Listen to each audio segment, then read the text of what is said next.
You will wish you never looked back. It was a day during autumn. Leaves was falling from the big trees. The day had seemed long, and you knew the way home was gonna be short. As the sunlight began to fade, you and your two other friends left the playground behind and started to walk home. Even though you knew you would have to clean all your toys and have a hard conversation the next day. But the next day never came. If only you never looked back.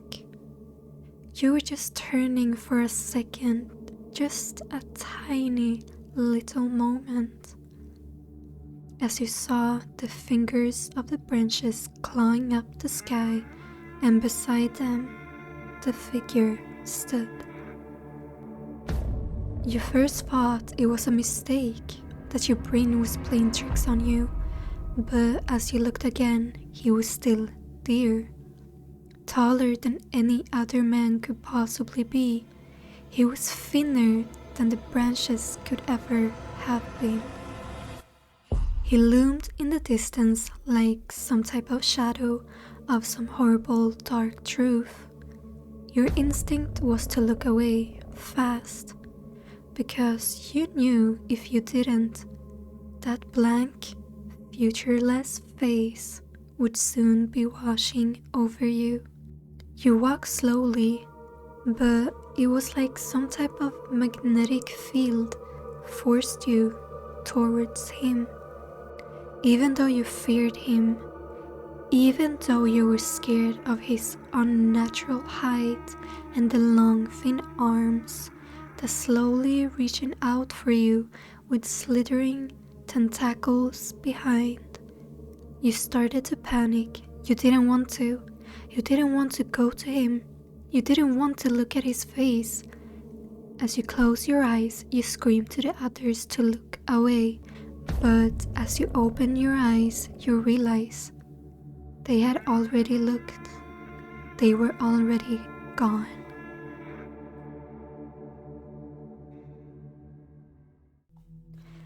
Do you like spine-chilling stories? Then this might be for you. In today's video, we will cover the creepypasta story of Slender Man. Have you ever seen a dark, tall figure in the woods as a kid? Comment below and let's get right into it.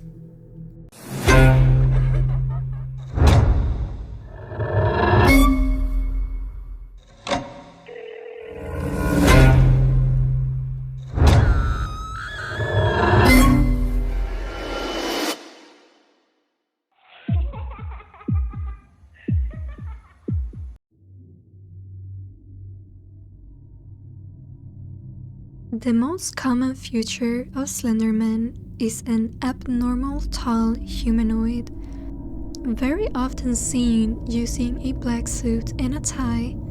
His face is mostly described as featureless with either white or pale gray tone.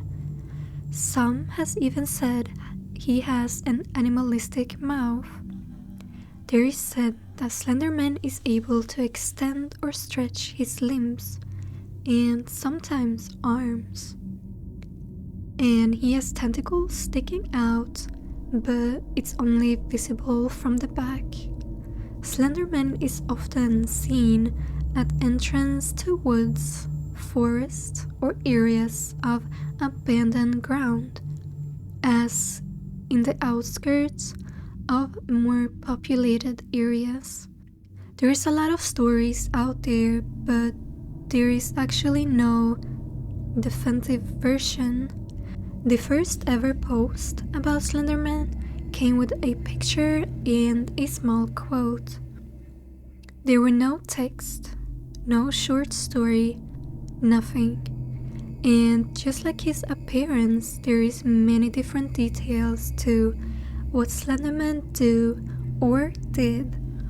There is one saying that he appears by the woods or forest, luring the children away from their parents or friends to never see them again.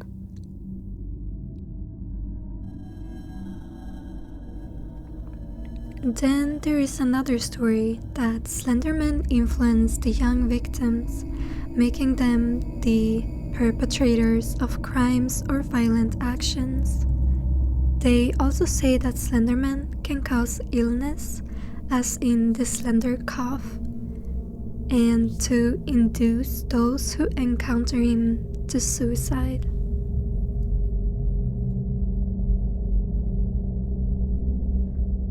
So let's jump right into the origin of Slenderman. The Slenderman origin was created by a guy called Erik Knudsen under the alias Victor Surge. Erik was responding to a call on the site Something Awful. Their posters could contribute digitally alternate photographs that could be seen as the new basis of mythologies or stories. So Erik then posted a picture on June 10, 2009 that showed a group of teens and children together with a figure standing in the background.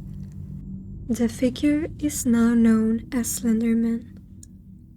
The picture was first seen as normal until you noticed the tall, unnatural man in the background. It gave people chills and made them feel unsettling.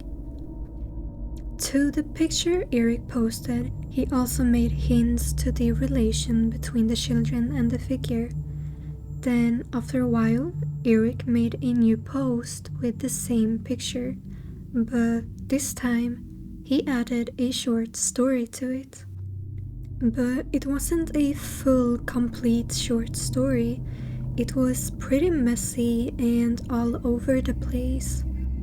More and more people started to pick up on the story and started to fit him into their own encounters with Slenderman, sculpting as they made some futures that you now consider are Slenderman futures.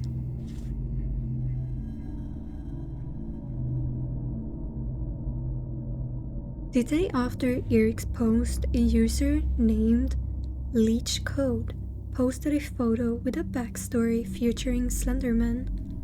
Then, on June 14, a user named 𝕧𝕚𝕚𝕚𝕚 used Slenderman with his own story.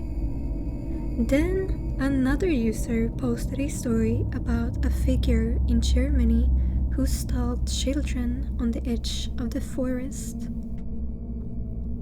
Did you also know that there is a Brazilian cave painting that's believed to be dated from as far back as 1900 before Christ? These paintings show a strangely weird-looking character leading a child by the hand, but make no reference to the extra appendix. Do you think it's Slenderman they've been painting in these caves? And just take a quick look at the full painting and tell me if you notice anything else. I'll give you some seconds.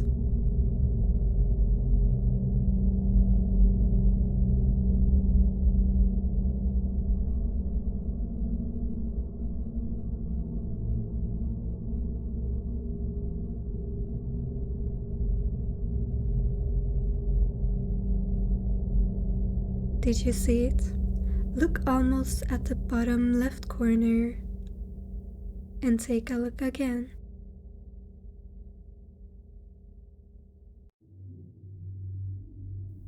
Is that not the well-known Siren Head? Or is it just me?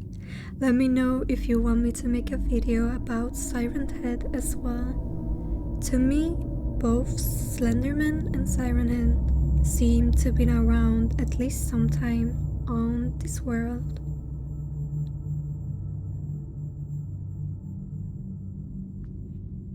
There is a Romanian fairy tale which tells the legend of the tall man, and the description may have taken to refer to the Slenderman. The tall man stood in a clearing dressed as a noble man all in black. Shadows lay over him, dark as a cloudy night. He had many arms, all long and boneless as a snake. He did not speak, but he made his intentions known. In the story, the man causes a mother to kill her husband and children before he slid from a fireplace and clenched her in his burning embrace. Then there is also the English myth referring to the tree man, and it's said he have a slim body with appendage that looks like tree branches. He is only known to be seen in the woods and was used as a story that parents told their children to work against their bad behavior. There is actually some disappearance of children that have been said to be linked to the tree man. It was in the middle of the night and I suddenly woke up with a jolt. I laid in the bed for a few seconds more as I reached over to the switch to my lamp beside my bed. I tried to remember what had just woken me up, but I couldn't find the reason. So I swung my legs over to the side of my bed as I sat up, checking the time on my phone as I snorted when I noticed it was the midnight witching hour. So I left my bedroom to go to the kitchen for a cup of coffee. As I passed the front door, a chill spread like a liquid fire down my spine. It's only winter, I told myself as I kept focusing on the coffee plan. I was measuring out scoop, water, and prepared my cup to keep my mind focused so I wouldn't wander off. Then the chills returned as I glanced behind me at the front door. It stood there, innocently enough, just like always. The deadbolt was still in place, and there was nothing else. Then I turned around again to keep making my cup of coffee and tried to forget about the feeling. With my cup in my hand, I started to go back to my bedroom. As I walked by my front door, I decided to take a quick glance out the people, since that might help to calm my restless mind. But with each step I took towards the door, my chills got stronger and stronger, and I felt less and less safe. I took my empty hand and pressed it against the cold metal door and took a deep breath before leading my eye to the people. At first I could only see the blackness and somehow seemed to swirl in itself. I blinked in surprise. The void melted away. I wish I never did. Because outside, on the other side, I could only guess was once a man standing. The limbs were long and inhumanly awkward, with bulky joints branching off into severe arms. The creature was wearing some type of black suit, which made it feel more nightmarish to me. And it was that face. It was like my mind blurred it out to keep me from seeing what's actual behind. So I shoved myself away from the door with the hand still pressed against it. My cup of coffee fell to the ground as the liquid burning my bare legs, and I fell backwards as I tried to crawl away from the door. Somewhere deep down, I knew my mind wasn't playing tricks on me.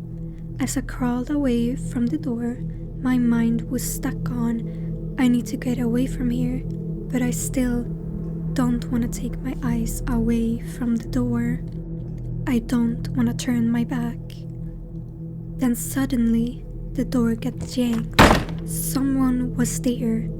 So I crawled as fast as I could back to my bedroom, even though I knew that I might trap myself in a corner. All I knew was that I had to get away from the door. I was almost halfway down the hallway when I heard the locked door crack open. I screamed as I slipped into a wall, as I pushed myself as close to the wall as I could. After that, it was only blackness around me.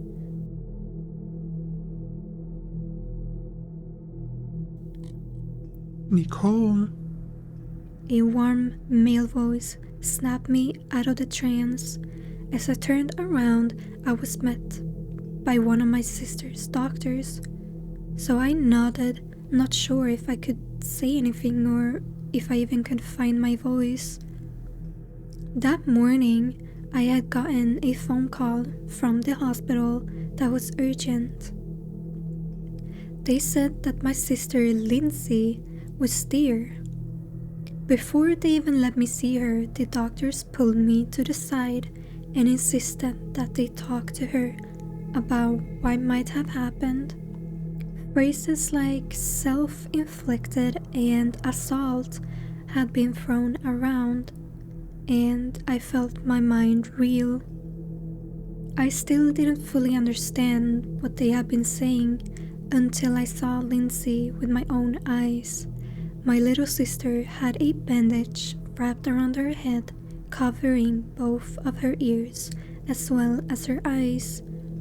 The doctors said it was to keep her eyes from drying out and to keep infections out of the wounds Lindsay had made to her ears.